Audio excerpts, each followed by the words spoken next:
Yes! Lakas ng Garmin Pagtesa! Kailan nyo na huling napatingnan yung anak nyo? Last ano pa po?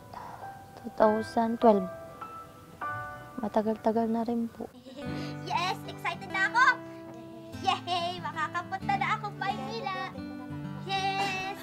Yay! Wow! Sa doktor. Sa doktor, sa PGH. Excited na rin ako. Sexy ko.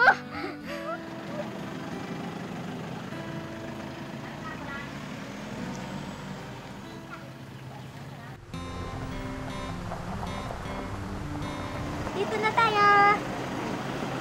Dito na. Dito na tayo. Ganda.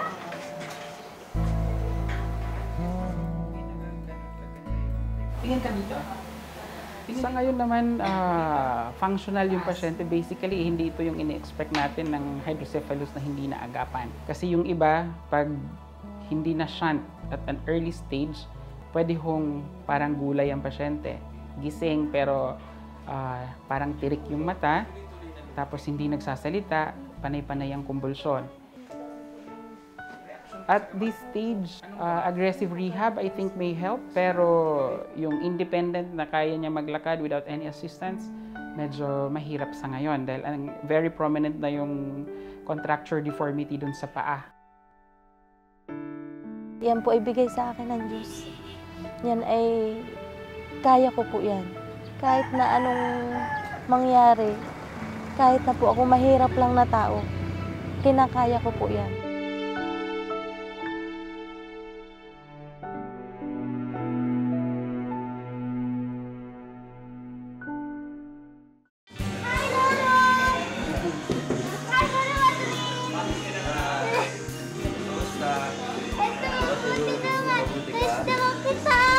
Talaga? Ano name mo? Pujen po. Ha? Pujen. Pujen? Kamusta ka? Ito, buti ba? Buti. Pag mo ko. Nakita na kita sa wakas. Nakita na kita. Ngayon, masaya ka ba nakita mo ako?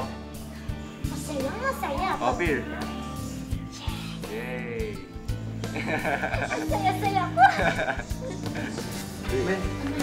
Hello, pangit. Yan, ang ganda mo kaya. Ganda ko kuya. Oo, ganda-ganda mo. Nakita ko si Roda Madrid.